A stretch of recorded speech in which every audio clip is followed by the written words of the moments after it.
Hello, everyone. Welcome to Prove All Things. It's glad to have everybody joining us live today, live today on YouTube, Facebook, Twitter, and on our website and our apps and television apps. So thank you for everyone who's joining us. We look forward to comments from those watching on YouTube, Twitter, and Facebook. And I'm joined with co-host Mike James. How you doing, Mike? Hey, Jeff, doing okay? Back in California, live broadcast here today. I had to scramble to find all my equipment. It was in different parts of the house, so I think Mhm. I got everything together here. So no accidents or anything on the way back. No, my daughter forgot a book at school that I had to drop off, so I had to run out to school real quick, but I got back in time. Okay, wonderful, wonderful. Good, good. Last time you were on the program, you were uh, here in the studios in my basement of what it is. So you kind of see what it's like here. Yeah, But yeah, now you're across the country, and right. and speaking of someone we haven't seen in a while, we have Skip Martin, who is joining us today. How you doing, Skip? Good, doing good. Yeah, Yeah, well, we heard you were sick after the feast a little bit. I had a light case of COVID. I had been vaccinated, Diane and I both, and I had a headache and a cough, and then I got those antibodies. I don't know, Guy Swenson had mentioned that on his Facebook page, and I was over it pretty quickly. By the way, I told somebody yesterday, I think it was, I said, well, they said, what are you doing tomorrow? Can you do so and so? And I said, no, I'm giving a program on Prove All Things. And they said, won't that take a long time? Yeah, good one. Mm-hmm. And how was the feast site there? How was it? Is it going to be there next year? As far as I know, it will be there next Mm-hmm. year. It's up to me. We will be there next year. And Charles Gross has already said it looks like Hot Springs is a go. Okay, wonderful. So Good to hear that. Good to hear that. everybody seemed to really like it. We sent 12 or so people home with COVID, but so did all the other sites. I think. Yeah, I mean, I guess at least you weren't sick at the feast. No, Okay, so that's yeah. So, I mean, that's the I only don't know of anyone that bright was side. sick at the feast. One couple went home Mm-hmm. before they could make anybody else. I noticed that Blake has joined us, and it's my understanding that this is happy birthday to you. Happy birthday to you. Hey, Blake, we got you coming up in November, I think. So happy birthday to Blake.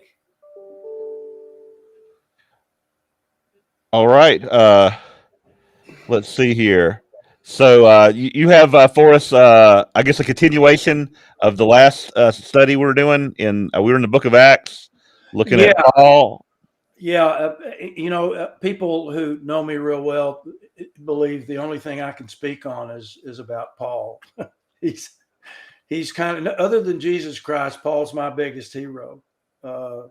He's I'll tell you, what that man did is amazing. I mean, just miraculous, and all the things he went through. But yeah, so I'm ready anytime you all are ready. All right, we're ready. Are you ready, Mike? Yes, I see Skip now on my main screen. Oh, there we go, Here Jeff. I am. All right. I see everything now. Good All Yeah, job. we were having a little bit of technical difficulties behind the scenes. Hopefully, it doesn't affect anybody out there. Uh, and we had a very long howdy from Blake. So yeah, howdy to Blake. Happy birthday. Okay. Okay, and I sent Jeff a PowerPoint last night of all of the scriptures and everything uh, for today. So a couple of things. One, that if you want to look in the book of Acts about Paul's missionary journeys, his first journey took place between kind of in Acts 13 and 14.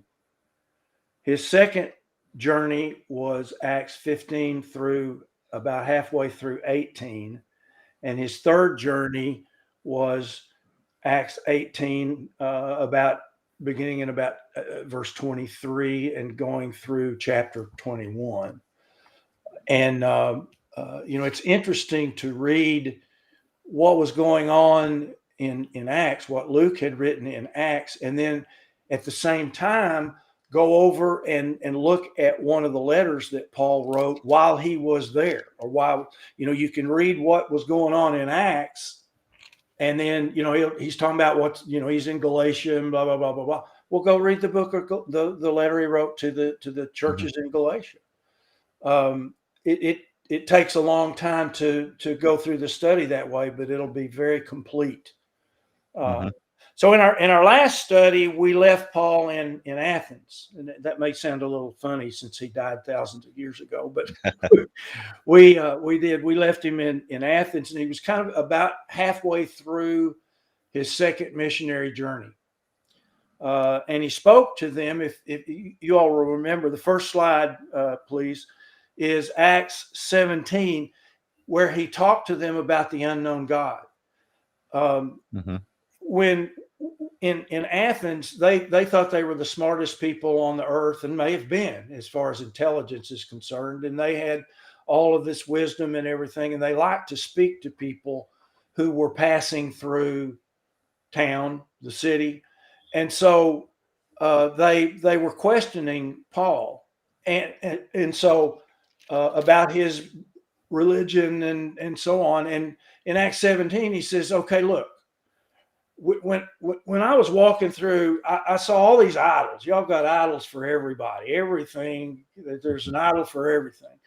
And he said, I found an altar with this inscription: to the unknown God. And you ignorantly worship him, but I'm going to declare him to you. He is the Most High God. He is the one God. He's the creator of all things. He's the sustainer of the universe. He's not a false God like Apollo's statue over there. He's the real deal. And so if you'll put up the map, the next map, in Acts 18:1, go ahead and do the next slide. There you go. In Acts 18:1, it says, after these things, he left Athens and went to Corinth. Now we're down in the lower left quadrant here, and you can see Athens and Corinth. I can't point, but it's right above where it says Saronic Gulf. You see where that is? That's right there. Yeah, that's where we are. And he's going to spend a year and a half in Corinth. And it was only about 50 miles from Athens, but on foot it took 2 or 3 days probably for him to get there. And the next slide is a drawing of the city of Corinth, and you can see that it was a beautiful city. Wow, doesn't look like that now. Yeah, it has the Colosseum over here on the upper right hand side, and so on. And Corinth was on a plateau overlooking the isthmus that connected Greece to the Peloponnese, and the next slide will explain that a little bit. Hey, Skip. Yeah, Mike. If I could bother you for a moment, I was thinking about something, and Blake just put a little blurb in on our box there. Do you see what Blake is saying there, Skip? Yeah. Yeah. So I think that's a big point here with Paul. That there's another scripture where Paul says he's trying to be all things to all people. And I think in our evangelism efforts, we need to keep this in mind, that, I like to use this idea that we listen first to others before we start giving them our stuff.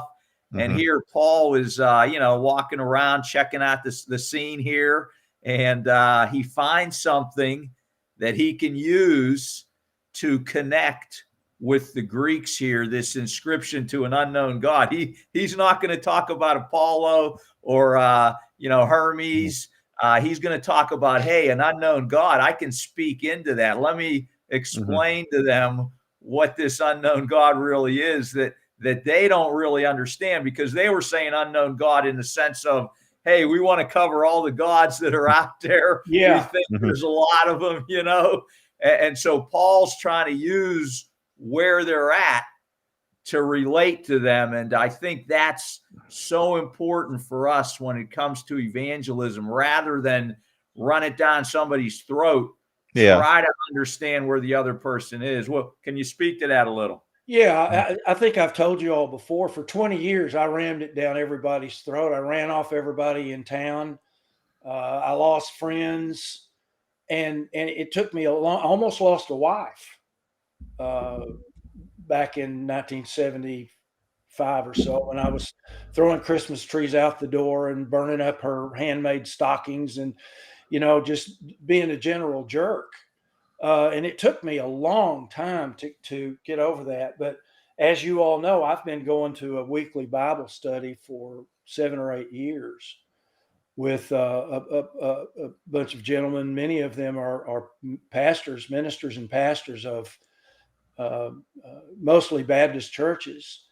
And we don't fight, we don't fuss. We tell each other what our beliefs are. And my approach is, hey, Gary, that's interesting. I can see where you get that. Here's how we look at it. There is another way to look at it. And that's something all of us need